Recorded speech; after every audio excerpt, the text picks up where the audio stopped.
মাহে রমজান, সবাইকে রমজানের শুভেচ্ছা। আমার মা যেই রেসিপিগুলো করেছে ওইগুলো আপনারা ট্রাই করবেন। ইফতারির জন্য ফ্রোজেন আইটেম, ঝটপট ইফতারি, খুবই হেলদি এবং খুবই সুস্বাদু। আপনারা ট্রাই করবেন। আম্মু অনেকগুলো আইটেম বানিয়েছে, চলেন দেখি। একটা বড় সাইজের একদম প্রায় 3 কেজির কাছাকাছি একটা মুরগি, সেটাকে যদি পানির মধ্যে ছেড়ে দেন তাহলে কি হবে বলেন তো। দিয়ে দিলাম আস্ত আস্ত কিছু টমেটো, 4টা টমেটো আর গোটা রসুন, এখানে 2টা গোটা রসুন দিয়ে দিলাম, আদার ফালি দিয়ে দিলাম,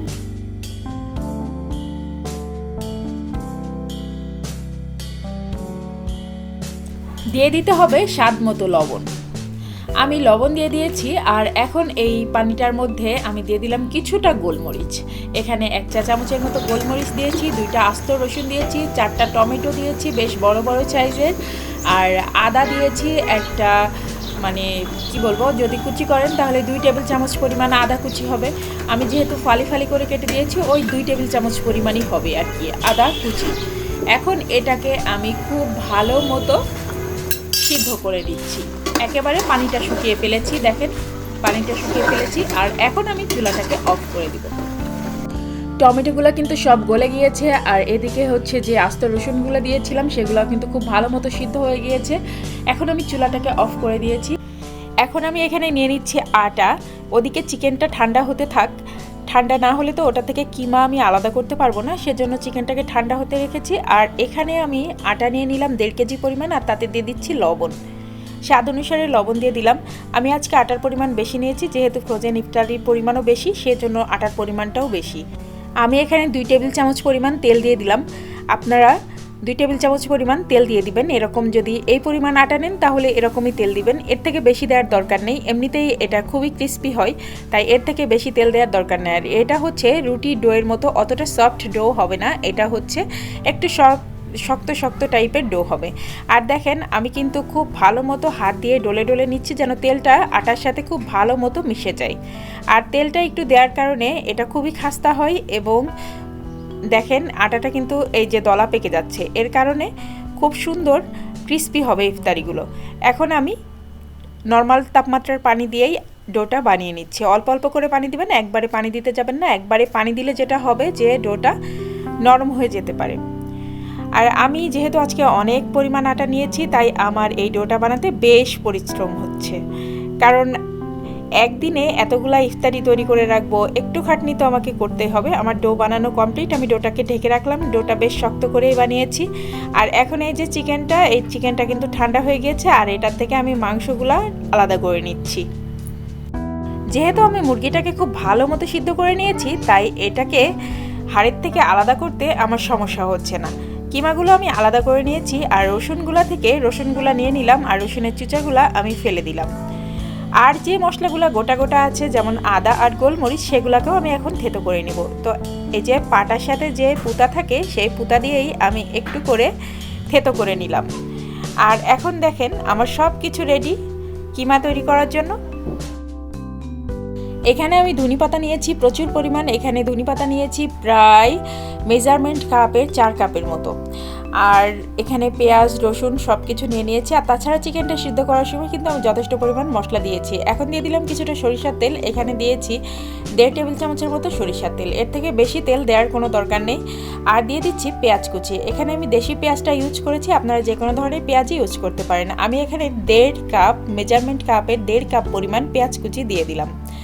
আর এখন এই পেঁয়াজটাকে একটু হালকা টেলে নিচ্ছি। একটু সামান্য লবণ দিয়ে দিলাম। আর যেহেতু চিকেন সিদ্ধ করার সময় আমি লবণ দিয়েছি তাই লবণটা একটু ভেবে চিন্তে দিতে হবে, যতটুকু লাগবে ততটুকুই দিতে হবে। এখন আমি এর মধ্যে কাঁচামরিচের ফালি দিলাম প্রায় 10টা মতো কাঁচামরিচ আমি ফালি করে দিয়ে দিয়েছি। এখন দিয়ে দিলাম জিরা আর গোলমরিচের পেস্ট।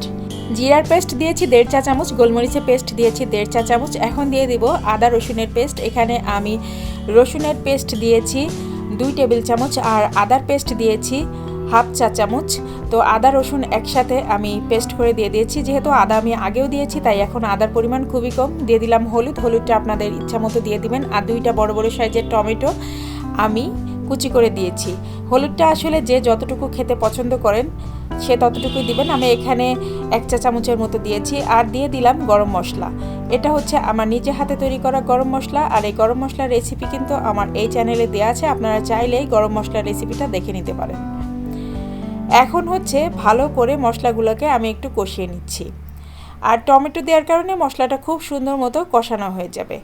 আর টমেটো কিন্তু স্কিপ করা যাবে না। আর এখন যেহেতু চারপাশে প্রচুর টমেটো পাওয়া যাচ্ছে তাই টমেটোটা দিতেই হবে। আর এখন দিয়ে দিলাম হচ্ছে সেই মাংসের কিমাটা। এখন এটাকে খুব ভালো মতো নেড়ে চেড়ে আমি একদম ভাজা ভাজা করে নিব। চুলার তাপমাত্রা অবশ্যই মিডিয়াম টু লোয়ের মধ্যে রাখবেন, না হলে এটা হচ্ছে কড়াইয়ের নিচ থেকে ধরে যাওয়ার সম্ভাবনা আছে। আমি মিডিয়াম টু লোতে রেখেছি এবং অনবরত নেড়ে চেড়ে কিমাটা রেডি করে নিলাম। আর একেবারে শেষের দিকে যখন দেখলাম কিমাটা হয়ে এসেছে তখন আমি এর মধ্যে দিয়ে দিলাম ধনিয়া পাতা। এখানে আমি মেজারমেন্ট কাপে 4 কাপ পরিমাণ ধনিয়া পাতা কুচি দিয়ে দিয়েছি। এখানে আমি প্রচুর ধনিয়া পাতা দিয়েছি। আর ধনিয়া পাতাগুলো একটু পরেই দেখবেন যে কমে গিয়েছে। কিমাটাকে আরও একটু বেশি হেলদি করার জন্যই ধনে পাতার পরিমাণটা আমি বেশি দিয়েছি। আর এখন প্রচুর ধনে পাতা পাওয়া যাচ্ছে এবং খুবই কম দামে পাওয়া যাচ্ছে। আর সেজন্যই ধনে পাতা খাওয়াটাও স্বাস্থ্যের জন্য ভালো, তাই কিমার মধ্যে আমি অনেক পরিমাণ ধনে পাতা দিয়ে দিলাম। আর এটা যে শুধু আমরা খাবো তা তো না, বাচ্চারাও খাবে। আর আপনারা নিশ্চয়ই খেয়াল করেছেন আমি এখানে কোনো ধরনের শুকনো মরিচের গুঁড়া ইউজ করিনি। এটার কারণ হচ্ছে রোজা থেকে ভাজা পোড়া খেলে এমনিতেই গ্যাস্ট্রিকের একটা ভাব হয়, তো তারপরেও যদি আবার শুকনা মরিচ দিই তাহলে তো আরও বেশি সমস্যা হবে। সেজন্য আমি এখানে কোনো শুকনা মরিচ অ্যাড করিনি। এখানে আমি কাঁচা মরিচ আর গোলমরিচ অ্যাড করেছি। আর ভীষণ টেস্টি হয়েছে কিমাটা। আর এখন হচ্ছে রুটি বেলে নিব। আর এই যে ছাঁচগুলা দিয়ে আমি বিভিন্ন সাইজের মাংস পিঠা বানিয়ে নিব। আপনারা চাইলে এই কিমাটা দিয়ে সমুচাও বানাতে পারেন। আমি আজকে মাংস পিঠাই বানাচ্ছি। প্রায় 1 ঘন্টার মতো আমি ডোটাকে হচ্ছে ঢাকনা দিয়ে ঢেকে রেখে দেওয়ার কারণে ডোটা অনেক সফট হয়েছে। আর দেখতে পাচ্ছেন আমি খুব সহজে রুটিগুলো বেলে নিতে পারছি। আর রুটিগুলো কিন্তু খুব বেশি মোটা করা যাবে না, একেবারে রুটি যেরকম বেলি আমরা পাতলা পাতলা ঠিক ওভাবেই বেলতে হবে। পারলে আর ওর থেকেও একটু পাতলা করে বেললে বেশি ভালো হয়। তো পাতলা পাতলা করে রুটি সাইজ করে বেলে নিয়ে এভাবে হচ্ছে রুটিটা ছাঁচের উপরে রেখে তার মাঝখানে কিমা দিয়ে আমি হচ্ছে মুখটা এঁটে দিচ্ছি। ব্যাস এভাবেই প্রত্যেকটা পিঠা আমি তৈরি করে নিচ্ছি। আমি কিছু অন্থন বানিয়েছি, কিছু গোল শেপের মাংস পিঠা বানিয়েছি, কিছু এই যে কুলি পিঠা টাইপের এরকম মাংস পিঠা বানিয়েছি, বিভিন্ন রকম শেপ দিয়ে বানিয়েছি। তারপরে হচ্ছে আমি এরপরে আপনাদের সাথে আরও একটা রেসিপি শেয়ার করব, সেটা হচ্ছে শমি কাবাবের রেসিপি। তো বিফ শমি কাবাব যেটা, সেটাও আপনাদের দেখাবো কিভাবে মানে ফ্রোজেন করে রাখতে হয়। এই ভিডিওটাই দেখতে পারবেন। তো এভাবে করে প্রত্যেকটা পিঠা আমি হচ্ছে বানিয়ে নিলাম। রোজা আসার আগ দিয়েই যদি কিছু কাজ গুছিয়ে রাখা যায় তাহলে কিন্তু রোজার মধ্যে খুব রিল্যাক্সে ইবাদত বন্দিগি করা যায়। রোজার মধ্যে আমাদের কাজের চাপ খুব বেশি থাকে, যার কারণে একটু যদি আগে থেকে গুছিয়ে রাখা যায় তাহলে কিন্তু কাজের চাপটা অনেকটাই কমে যায়। এই যে যেমন আমি আজকে অনেক ফ্রোজেন ইফতারি তৈরি করে রাখলাম, এগুলা কিন্তু রমজান মাসে আমাকে অনেক হেল্প করবে ইফতারি তৈরি করার জন্য। এই তো দেখেন আমার মেয়েও তৈরি করছে, আমিও তৈরি করছি। আমরা কিন্তু একদম মেঝেতে বসে পড়েছি, কারণ এতগুলা ফ্রোজেন আইটেম তৈরি করব, সো মেঝেতেই বসতে হবে, অনেক জায়গা দরকার। এই যে দেখেন সবগুলা ফ্রোজেন করে ফেলেছি আমি। আর এখন এগুলাকে আমি ব্যাগের মধ্যে ঢুকিয়ে নেব।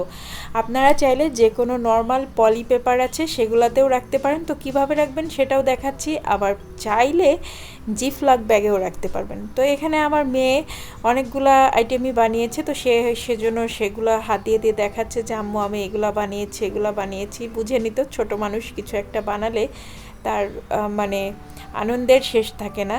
ঠিক তেমনটাই হয়েছে আমার মেয়ের ক্ষেত্রে। সে খুব খুশি, ভীষণ খুশি, কারণ সে অনেকগুলো পিঠা বানিয়েছে আমার সাথে। আবার আমার ছোট বেবিটাও বানিয়েছে। তো ওরা সব থেকে বেশি বানিয়েছে হচ্ছে শমি কাবাবটা। শমি কাবাবটা বানানো তো সোজা, সেজন্য শমি কাবাবটা বেশি বানিয়েছে দুই বোনই। তো এই যে দেখেন এই ধরনের পলি পেপার কিন্তু আপনাদের সবার ঘরেই থাকে। এই পলি পেপারগুলোতে এভাবে করে এই যে ফ্রোজেন আইটেমগুলো এগুলা কিন্তু আর একটার সাথে লাগবে না, একেবারে ফ্রোজেন হয়ে গিয়েছে, বরফ পুরা। একটা জিনিস খেয়াল করতে হবে, সেটা হচ্ছে এই ফ্রোজেন আইটেমগুলো যে আমি এই ব্যাগের মধ্যে রাখছি, এই ব্যাগের মধ্যে যেন কোনো ধরনের বাতাস না থাকে। বাতাসগুলো খুব সুন্দর করে বের করে দিতে হবে। অ্যান্ড দেন এর মুখটা এভাবে পেঁচিয়ে পেঁচিয়ে এরপরে আপনি একটা স্টাবলার দিয়ে পিন করে দিবেন, তাহলেই হবে।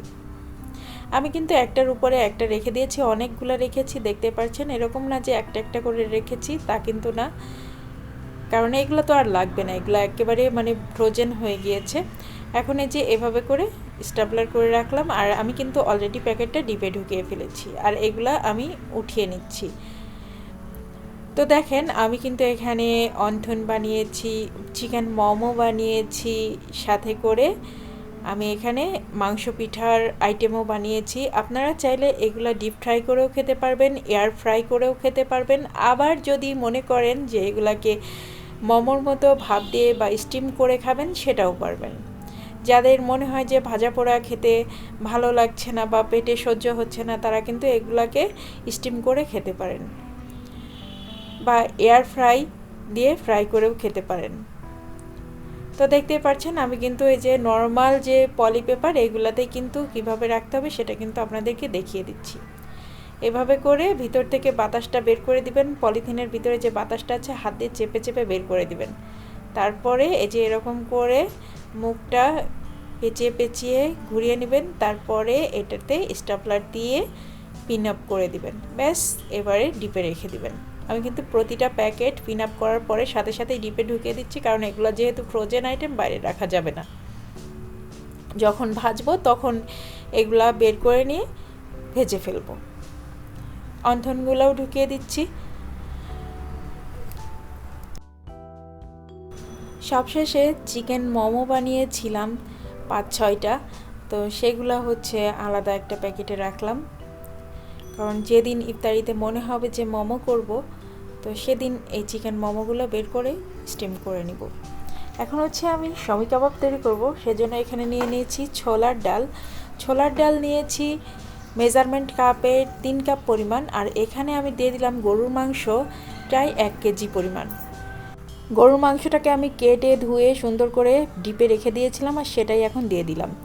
এখানে গোলমরিচ নিয়েছি 2 টেবিল চামচ, আদার কুচি নিয়েছি 3 টেবিল চামচ, পেঁয়াজ কুচি নিয়েছি হাফ কাপ, শুকনা মরিচ নিয়েছি 10-12টা, রসুন নিয়েছি বড় বড় 3টা রসুন, জিরা নিয়েছি হচ্ছে 1 টেবিল চামচ। আর এখন সবগুলা মিলে আমি সিদ্ধ করতে দিয়ে দিব। সবগুলা গোটা মশলা সহই কিন্তু আমি সিদ্ধ করতে দিচ্ছি। গোটা এলাচের ফল 6-7টা মুখ ফাটিয়ে দিয়েছি, আর দিয়েছি দারচিনি 3-4টা। দারচিনি ছোট ছোট 3-4 টুকরা দারচিনি দিয়েছি এখানে। আর এখন এগুলোর মধ্যে একটু পানি দিয়ে দিলাম। এখানে আমি মেজারমেন্ট কাপের 2.5 কাপ পরিমাণ পানি দিয়েছি, কারণ মাংস থেকে পানি ছাড়বে, সেজন্য এখানে খুব বেশি পানি দেওয়ার দরকার নেই। আর দিয়ে দিলাম হলুদের গুঁড়া 1 চা চামচ, আর লবণ দিয়ে দিলাম স্বাদ অনুসারে। এখানে কিন্তু আমি কোনো ধরনের তেল ইউজ করলাম না, কারণ আমি মাংসে তেল সহ ইউজ করেছি। গরুর মাংসটা আমি তেল সহ মাংস নিয়েছি, সেজন্য এখানে কোনো ধরনের তেল ইউজ করলাম না। আর এখন সবগুলো একসাথে পাটাই পিষে নিয়েছি আমি। অ্যান্ড দেন আমি এগুলোর মধ্যে এখন ধনেপাতা কুচি মিশিয়ে দিচ্ছি। এখানে ধনেপাতা আর পুদিনা পাতা একসাথে কুচি করা আছে। এখানে ধনিয়া পাতার পরিমাণ হচ্ছে মেজারমেন্ট কাপে 2 কাপ পরিমাণ, আর পুদিনা পাতা মেজারমেন্ট কাপের হাফ কাপ পরিমাণ। সাথে দিয়ে দিলাম 3টা ডিম। আর এখন দিয়ে দিচ্ছে আমার নিজের হাতে বানানো মাংসের মশলা। এখানে মাংসের মশলা দিয়ে দিলাম 1 টেবিল চামচ পরিমাণ। এই মাংসের মশলার রেসিপিটা যদি আপনারা দেখতে চান, তাহলে আমাকে কমেন্ট করে জানাবেন, আমি অবশ্যই রেসিপিটা আপনাদেরকে দিয়ে দিব। আর এখন হচ্ছে আমি সব কিছু একসাথে মাখিয়ে নিচ্ছি। সবগুলা রেসিপি কিন্তু আমি একদিনে করিনি, আমি 2 দিনে করেছি। তো প্রথম দিনে আমি চিকেনের আইটেমগুলো করেছি, আর পরের দিনে বিফ শমি কাবাবটা করেছি। মোট কথা 2 দিনে আমি কমপ্লিট করেছি ফ্রোজেন এই আইটেমগুলো। আমি আরও কিছু ফ্রোজেন আইটেম বানাবো, তো যদি ভিডিও করা হয় তাহলে সেগুলো আপনাদের সাথে ইনশাল্লাহ শেয়ার করব। আমার আসলে অনেক কিছুই রান্না করা হয়, বাট আপনাদের সাথে ভিডিও আকারে শেয়ার করা হয় না, কারণ ভিডিও করাটা বেশ কঠিন। তো দেখেন এখন হচ্ছে আমি এই কিমাগুলা বানিয়ে নিচ্ছি। এগুলো হচ্ছে আপনারা যখন ফ্রাই করবেন তখন অবশ্যই ডিমের মধ্যে একটু চুবিয়ে নেবেন, তারপরে এগুলাকে ব্রেড ক্রামে গড়িয়ে ডুবো তেলে ভেজে নেবেন। রোজা আসার আগেই এই প্রিপারেশনগুলো আমি করে নিচ্ছি, কারণ ইফতারিতে অনেক সময় দেখা যায় যে বিরিয়ানি করা হয়, তো বিরিয়ানির সাথে টিকিয়া খেতে কিন্তু ভীষণ মজা লাগে। তো এগুলা তখন অনেক কাজে লাগবে, আর আমার বাচ্চারা বিরিয়ানির সাথে টিকিয়া না হলে তো তাদের চলেই না। তো আজকে আমি অনেকগুলা এগুলা টিকিয়া বা শমি কাবাব যেটাই বলেন না কেন অনেকগুলা বানাচ্ছি। তো সেক্ষেত্রে আমার হচ্ছে 10 রোজা পর্যন্ত মানে এগুলা নিয়ে আর টেনশন করা লাগবে না, কারণ এর মধ্যে আমার এগুলা শেষ হয়ে যাবে। আমার বাচ্চারা এ ধরনের খাবার খেতে খুব পছন্দ করে, বাট ওরা বাইরের খাবারটা খায় না। আমি যেগুলা বাসায় বানাই সেগুলাই খাই, আর বাইরের খাবার আমার বাচ্চারা খেতেও পছন্দ করে না, সাথে দিয়ে আমার নিজেরও ভালো লাগে না। বাইরে থেকে আপনারা যদি এত ফ্রোজেন আইটেম কিনতে যান তাহলে কিন্তু আপনাদের অনেক খরচ পড়ে যাবে, অনেক টাকার ব্যাপার। আর বাসায় কিন্তু আপনারা খুব সহজেই তৈরি করতে পারেন। আমার বাচ্চারাও কিন্তু তৈরি করছে। কই দেখি তুমি কতগুলো বানাইছো?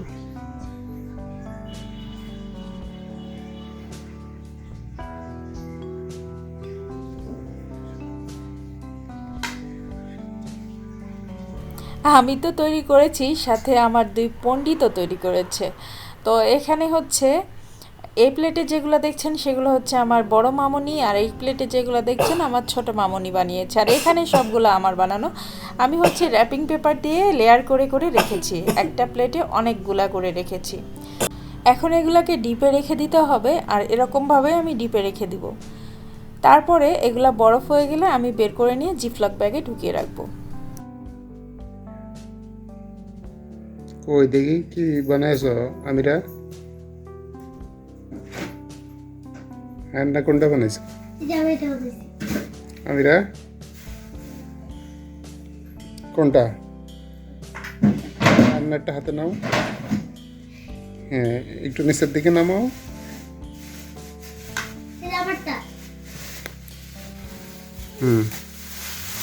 হ্যাঁ সুন্দর।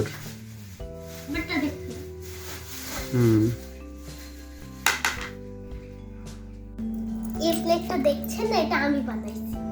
ওটা এটা তুমি আম্মু বানাইছো? বানাইছে, এটা আমি বানাইছি। এখন আমরা কি করব? জিপলক ব্যাগে ভরে রেখে দেবো, তাই না? রমজানের জন্য এটা ফ্রোজেন। ফ্রোজেন আইটেম না, হ্যাঁ ঝটপট ইফতারি না মা? হ্যাঁ, এটা আপনারা ট্রাই করতে পারেন, এটা হচ্ছে সহজ। বিফ শামি কাবাব। তো যারা নতুন রাঁধুনি আপুরা আছেন তারা আশা করছি আজকের ভিডিওটা দেখে উপকৃত হয়েছেন, কারণ আপনারা কিন্তু খুব সুন্দর করে এভাবে রমজানের প্রিপারেশনটা নিতে পারেন। আর ইফতারি তৈরি করতে তখন আপনাদের ঝামেলা মনে হবে না, খুব সুন্দর মতো ঝটপট ইফতারি তৈরি করে ফেলতে পারবেন। আর এখন আমি আর আমার মামনি মিলে ইফতারিগুলা জিপলক ব্যাগে ভরে নিচ্ছি। সে যেগুলা বানিয়েছে, তার বোন যেগুলা বানিয়েছে সে সেগুলাকে হচ্ছে জিপলক ব্যাগে ভরছে, আর আমি নিজে যেগুলা বানিয়েছি সেগুলা অন্য আরেকটা জিপলক ব্যাগে ভরে রাখছি। তো দেখতেই পাচ্ছেন অনেক শামি কাবাব হয়েছে, আর এগুলা খেতে কিন্তু অসাধারণ লাগে। জাস্ট ভাজার আগে আপনি ডিমের মধ্যে একটু চুবিয়ে নেবেন, অ্যান্ড দেন ওটাকে তুলে ব্রেড ক্রামে একটু গড়িয়ে নেবেন, ব্যাস। তারপরে ডুবো তেলে একটু ভাজি করে নেবেন। এগুলো আপনারা চাইলে বিরিয়ানির সাথেও খেতে পারেন, আবার চাইলে এমনিতেও খেতে পারেন, পোলাওয়ের সাথেও রাখতে পারেন। যে কোনো কিছুর সাথেই টিকিয়া কিন্তু অনেক ভালো লাগে। আর আমি বেশ বড় বড় সাইজ করে বানিয়েছি। টিকিয়া খেতে আমার বাসায় সবাই খুব পছন্দ করে, তাই এগুলোর সাইজ আমি ছোট করিনি, মোটামুটি ভালোই বড় করেছি। আর আমার বাচ্চারা যেগুলো বানিয়েছে সেগুলো একটু ছোট ছোট হয়েছে। তো সব সাইজই আছে এখানে। তো ব্যাস, এই তো রমজানের আগে আমি কয়েকটা ফ্রোজেন আইটেমের রেসিপি আপনাদের সাথে শেয়ার করলাম। আরও ফ্রোজেন আইটেম আমি করব, তবে সেগুলো আপনাদের সাথে যদি ভিডিও করা হয় তাহলে শেয়ার করা হবে। আর আপনারা যদি কোনো নতুন কোনো রেসিপি দেখতে চান তাহলে সেগুলোও আমাকে কমেন্ট করে জানাতে পারেন, আমি ইনশাল্লাহ ট্রাই করব। তো ভিতর থেকে বাতাস বের করে দিয়ে জিপলক ব্যাগে এই যে ভরে রাখলাম, দেখতে পাচ্ছেন। এভাবে করে জিপলক ব্যাগে ভরে রাখবেন। আর আমার ইফতারি সম্পূর্ণ রেডি হয়ে গিয়েছে ফ্রোজেন ইফতারি। এখন আপনাদেরকে দেখাই সম্পূর্ণ ফ্রোজেন ইফতারিগুলো। আশা করছি যারা নতুন রাঁধুনি আপুরা আছেন তাদের অনেক কাজে লাগবে আমার আজকের ভিডিওটা। তো ভালো লাগলে অবশ্যই like, share and subscribe my channel and follow my Facebook page Grihasukhan. এই যে এখন সবগুলাকে আবারও আমি ডিপে ঢুকিয়ে রাখবো। আর আমি কিন্তু সবগুলাকে দেখতেই পেরেছেন জিপলক ব্যাগে ঢুকিয়ে নিয়েছি। তো আমি কিন্তু পলি পেপারে কীভাবে ঢুকাতে হয় সেটাও কিন্তু আপনাদেরকে দেখিয়ে দিয়েছি। বাট আমি কিন্তু সব কিছু জিপলক ব্যাগেই ঢুকিয়ে রেখেছি, কারণ আমার কাছে জিপলক ব্যাগটা অনেক বেশি ভালো লাগে তাই। তো আপনারা ওই ব্যাগটাও ইউজ করতে পারেন যেটা বাসায় সবসময় থাকে, আবার জিপলক ব্যাগ থাকলে সেটাও ইউজ করতে পারেন। তো ব্যাচ আজকের ভিডিওটা শেষ করছি। সবাই ভালো থাকবেন, সুস্থ থাকবেন, নিরাপদে থাকবেন। আমার বাচ্চাদের জন্য, আমার পরিবারের জন্য সবাই দোয়া করবেন। আল্লাহ হাফিজ।